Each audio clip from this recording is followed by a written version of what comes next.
Hello everyone, welcome to another one of my Elite Dangerous walkthrough videos. This one is having fun doing rescuing passengers and other stuff from burning stations. You don't make a lot of money at it, probably 10 million an hour. 10 million? Yeah, about 10 million an hour maximum maybe. Um, it's just a bit of fun. Um, if you want to make money, probably better off going to Robigo and doing the VIP passenger missions there where you can make 100 million an hour. What I'm going to do, first of all, I'm just going to show you what's involved, and then I'm going to explain all how to optimize it and all the ins and outs of it. Because on the surface, it looks dead straightforward, but there are a couple of things that I'd like to explain. It helps you understand some other things better as well. Right, so um, this is where I am. I'm in, doesn't tell me which system I'm in. Um, but it doesn't matter. You find these burning ships. I'll show you how to find them later. But they all work much the same. There'll be a station that's been attacked by Thargoid. It's burning, and there'll be a nearby rescue ship. I'm on the rescue ship at the moment, so you just fly down to the station, get your passengers, and bring them back. It's as simple as that, as you'll see. So here we go.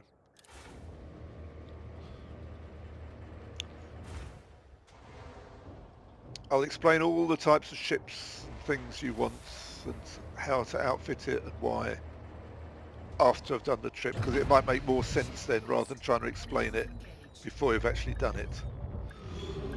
So the burning station is usually very nearby. Oops, I haven't navigated yet. Um, there it is, Titan's Daughter. That's the station. So this is Titan's Daughter's rescue ship I've been on.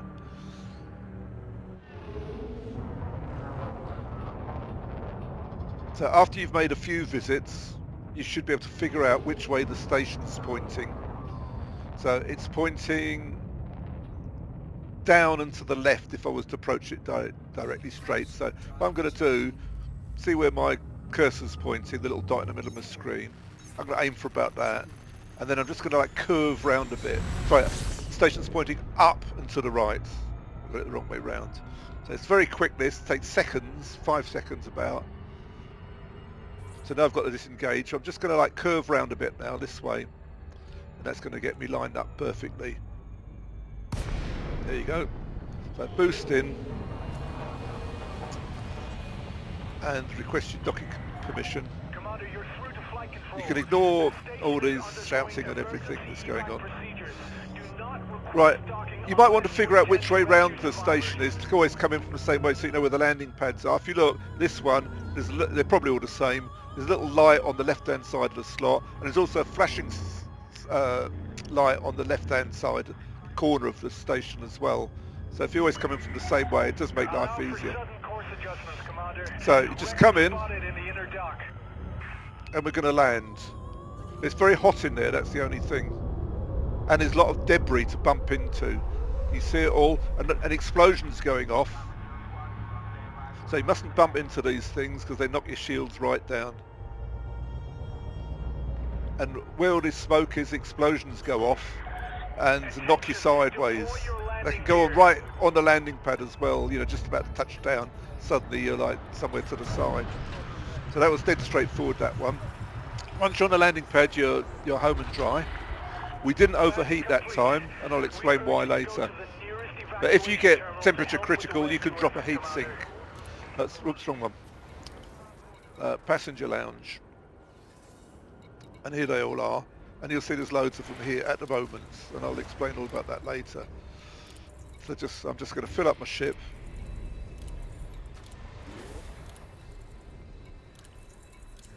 I've got a Corvette.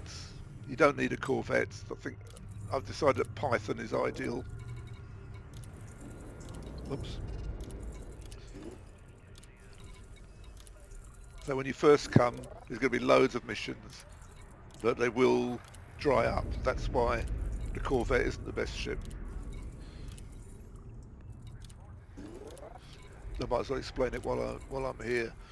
What happens is they don't replenish as fast as what you can take them, and the final replenishment rate is 10 missions per 10 minutes. That's 1 a minute. So if you you can do it in about 5 minutes return trip. So in the beginning, you think this is marvelous. You know, I'm carrying loads of passengers, rescuing loads of people. Can I get any more? Is there one there? No, I'm full up. Right. So now I've got to get out of the station. Same as coming in. To just launch. Same thing. There'll be the explosions don't always go off. And oh, before I come out, I'm going to show you something else as well. So you can get knocked around, and there's a lot turbulence around the slot, so it's not so easy to fly a big ship out there. That's another reason why Python is probably a good ship. Now, once I'm in the air, off the pad, you'll see, well, I don't want to go too high because it's debris. See all those white things there?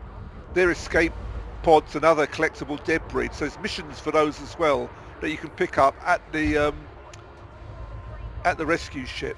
Oop. So you just got to manoeuvre around these things. I just touched it and I lost shields.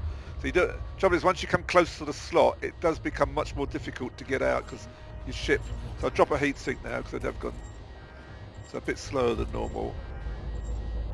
This is not as easy as you think. That's it. Once you get lined up, you can boost out. So that's it. Navigate back to the rescue ship. There it is in front of us. So the things you've got to avoid is overheating.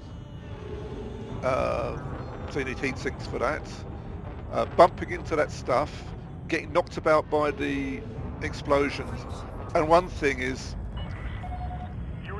because it knocks you about, you can get like knocked right to the side when you're trying to get out the slot by an explosion. And that puts you over a landing pad. And by the time you've got off there, you've got a fine. That's only happened to me once. But if you get a fine, there's nowhere to pay it off. So you've got to go and find yourself an interstellar factor. There is one a couple of jumps away, so it's not too bad. But just be mindful of that. Another place you're doing them, there might not be one so nearby. So be very careful. I mean, I've done like quite a few of these missions, like hundreds, and just had one fine.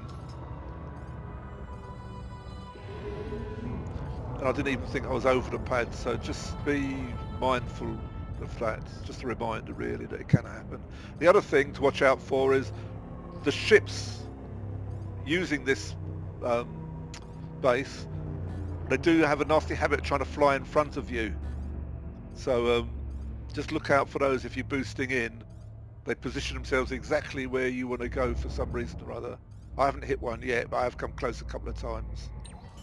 They just seem to like position themselves exactly where you want to be as you're coming boosting in. So I use this docking computer for the last bit, saves a bit of time. I did try this shieldless, but because you get knocked about a bit so much, you know, it was a bit worrying. I did get down to 30% hull on one of them. So I think minimal shields is what you need. That should protect you.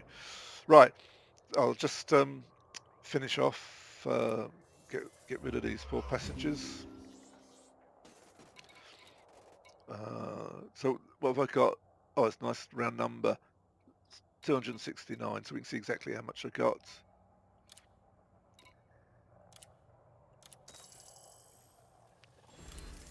It doesn't make much difference if you're repped up to how much you get. Neither does it make any difference how many missions you get. It's exactly the same. So I don't know whether there's any advantage to getting who these factions are. What have we got there? That one there is, I'll come to, can see what he is Alliance, so that's not going to help. You know, like getting rep for your Corvette or Cutter or whatever you want. So maybe another one will be in a Federation area or something eventually. So it might be a good way of getting Federation ramp loads of missions.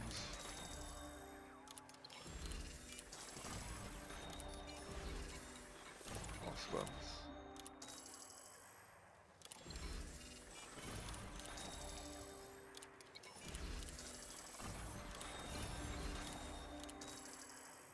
Right, now we come to the nitty gritty. So I get 1.8 million. So that was in about 5 minutes. So you think, oh, that's 12, 12 times 1.8. Yes, 20 million an hour. But it doesn't work out like that because the missions, let's imagine it like there's a big pot of missions, let's say 100 in there.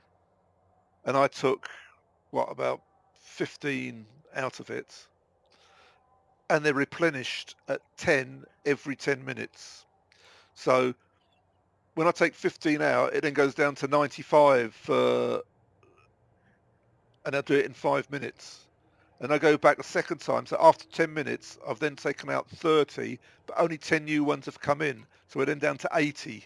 So after a few trips, you've got down to the replenishment rate.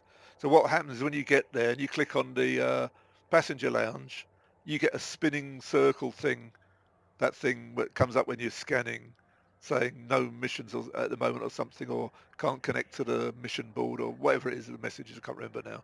But and no matter how many times you click on the passenger lounge, you'll get that. So it'll come up about 3 or 4 times until your 10 minutes is up, and then the missions will appear, and you can take your passengers again. So there's absolutely no point in doing them any quicker than every 10 minutes. So you can do six runs an hour. So be nice and relaxed about it. No need to hurry. So that's 1 point. So the other thing is in this Corvette, I got big passenger capacity, so I was able to clean out a lot of them. So the pot's going down quite quickly. But if you had something like a Python, I figured out that the replenishment rate's roughly 230 passengers per 10 minutes.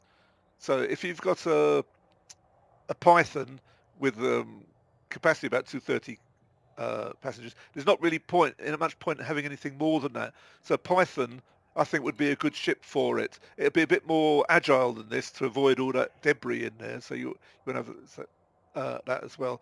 So let's have a look at some of these builds, and I'll explain why I've done them like I have. I must have overheated a bit there. Right, here we go. So uh, Anaconda T7 Corvette Python. Right, so this is one that would work perfectly for that. You need a heatsink because occasionally you're going to get blocked, and the longer you stay in there, the more you overheat. So what I've done, I've made this ship to run as cool as possible, and you can see it's got a resting temperature of 28. As long as you're about 30, around at 30 or below, you'll be fine, but you don't want a hot ship. So there's no point in having loads of weapons and other stuff that you're not going to need for this, and more power than one. If you look at this, a 3A power plant. Minimal shields. Yeah, you could go shieldless. I ran my Corvette shieldless for a bit, and it worked okay. But because I got so much more passenger capacity than there were passengers, it didn't make sense to carry on like that because I was going back with a half-empty ship every time. So then I added the shield generator to my Corvette, just a minimal one, and it saves you like taking damage all the time you bump into stuff. So basically, filling up with as many economy passenger cabins as you can, and that's it. Heatsink, uh, docking computer, because you can't do anything with that one anyway. So let's have a look at these things here. So leave the power plant till last. So you want decent thrusters to be able to like maneuver. You want good agility in there to get through that slot and line up with it. Um, decent power distributor, save a bit of time like boosting for docking and getting away from the station, stuff like that. So I wouldn't compromise too much on those. You could go down to C, maybe even D, depends on what ship you're using, but um, that's up to you really. I prefer speed. So a 3A power plant works on a Python, and I used a little trick here. And I use this on a lot of ships, anything when I'm not using for combat really. Switching the power distributor off. So you haven't got enough power to run everything with a 3A power plant. So when I've got my power distributor on, you'll see I've put my frameshift drive at lower priority so that it goes off when the power distributor's on. So what I do Um, you only need your engines for this, so 4 pips to engines all the time, and the remaining 2 to the shields. You're not going to come under attack from anybody, and you've got no weapons. So what I do, I outfit your ship like this, and then take off from the pad, fly out the station. The moment I get outside, I've got my frameshift drives offline at the moment. Oh, sorry, shields are offline at the moment on this one. You could do it with your frameshift as well if that works. Um, so I don't need any shields for getting out of the station. So once I get out of the station, then I set my pips to 4 and 2, 4 to engines, 2 to shields, and then switch the power distributor off. And what that does, that locks the distributor. It doesn't stop it from working. It just locks the pips. So you save 7% of your power, and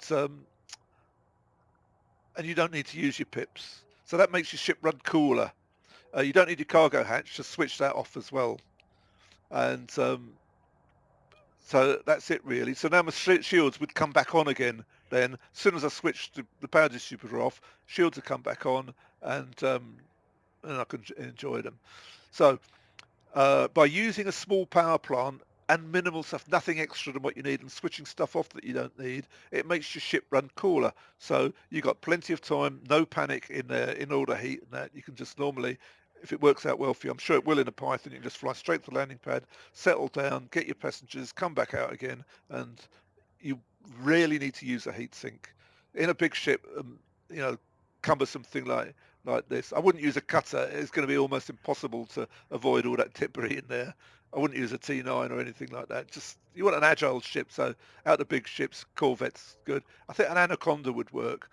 So now I did mention when we were in the station that stuff that you could collect. So if we come back to the game, let's just have a look here. Mission board.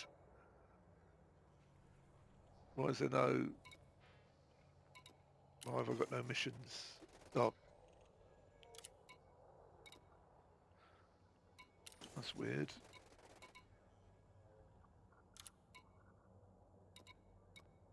I haven't got any finds. That's weird. Normally, there's missions to collect. That's so. Anyway, when you go to another one, I'm sure I'm missing something, but I can't think what it is. There's always been missions here, so there'll be missions to collect escape pods, uh, salvage components or something, stuff like that, and that's all those white dots that was floating around in the station. So if you're using a big ship like an Anaconda or a Corvette, you could designate half your cargo capacity, bearing in mind that it's going to level out at 230 on average passengers a time. So when you've got capacity for like 400, you're going to come back with a half empty ship. So you might as well convert some of the internal modules over to limpets, collector limpets, and cargo. So then you can take these missions, and when they're there, and so you go in there, you collect all your passenger missions, take off, then let out all your collector limpets, so hoover up all that stuff in there till your cargo's full, and it'll complete the missions from these guys. And so you get like 2 for the price of 1.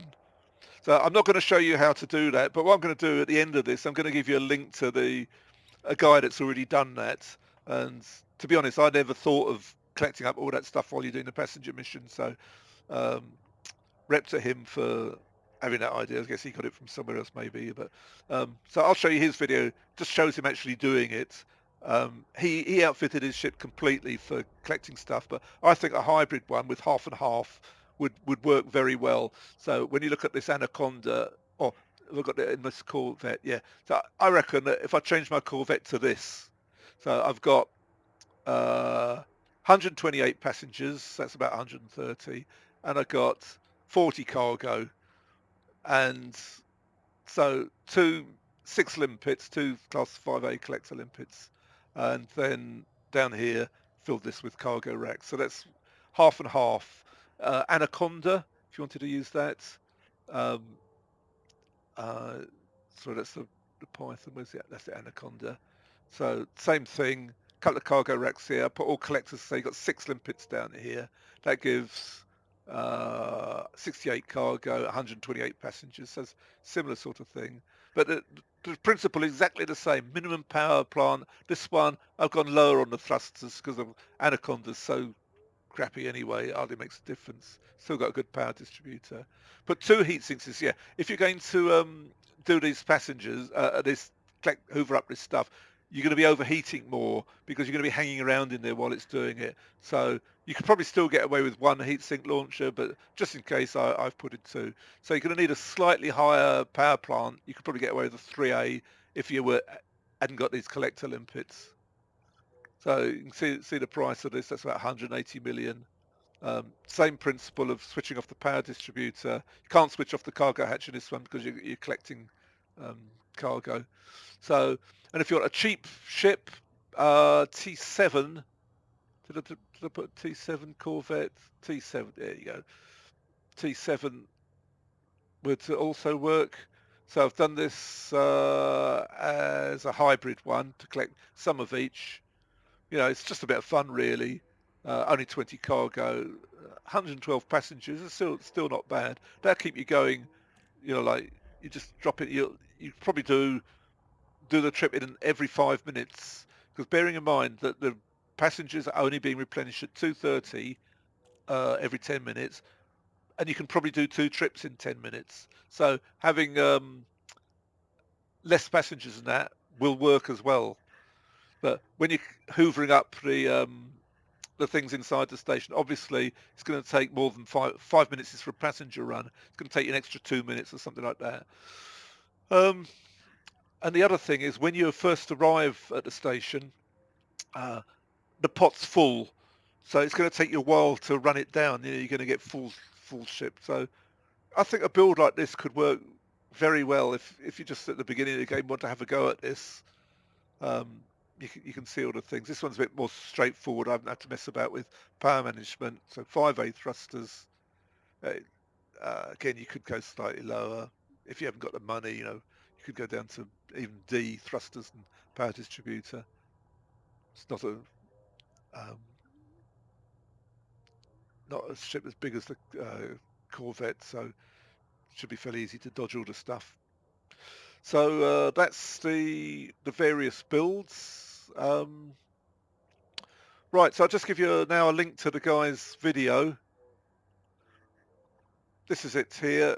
Burning Stations Rescues Part 2. In Part 1 he did passengers, just the same as what I did. He doesn't commentate, so it's difficult to figure out what's actually going on. His name's Philip P.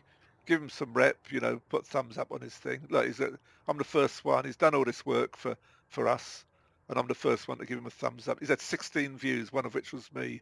So give him some love. And that's it. So yeah, just watch this. You'll see how he goes in, hoovers stuff up, and comes back out again. It's very straightforward. So yeah, I hope you enjoyed that. You know, if you're at the end of the game and money making and things, it's not the thing for you. But I've just got a feeling that this passenger thing might be more necessary. You know, when the Thargoids invade or whatever. Oh, I did leave out one thing: how to find them. That's quite important. So they're going to move around because what you need is a burning station, one that's been under attack from Thargoids. So what you do here on this last tab, down here, show damaged starports. Make sure that's lit.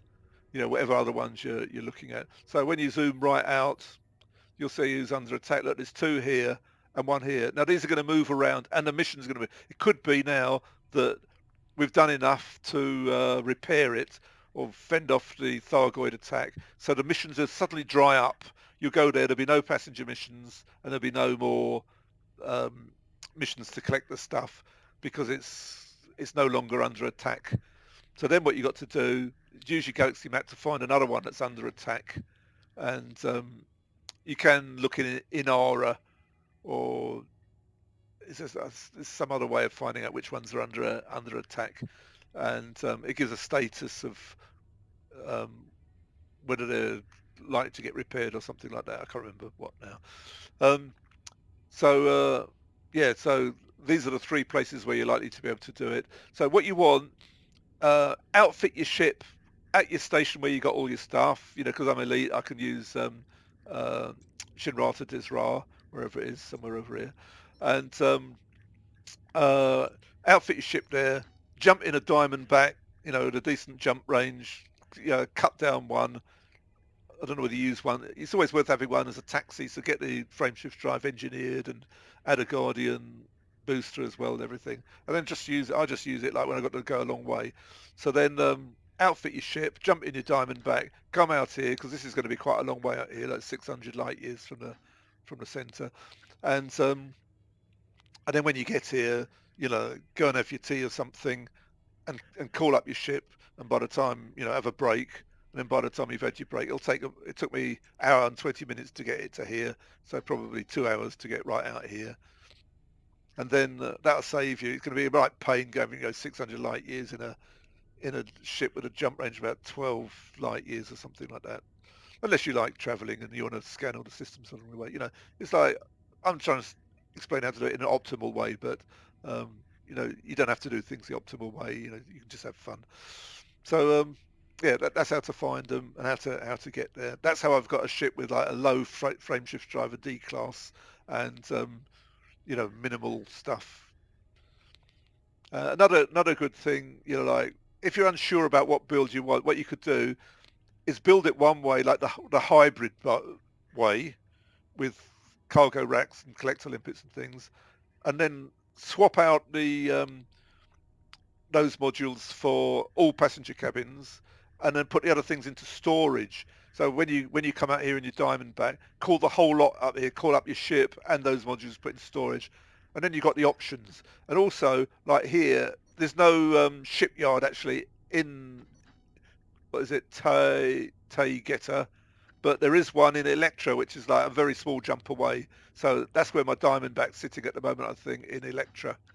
And that's where I put it up. And then, of course, it's only like, I think it was about 8 light years to jump across to the burning station. Right, so that's everything I can think of to tell you about it. So you can have a go at that if you want. I think it would appeal to somebody more at the beginning of the game than somebody at the end of the game, just for something to do. It is quite exciting the first few times you do it, at least. And yeah. So I'll see you in another video sometime. Bye for now.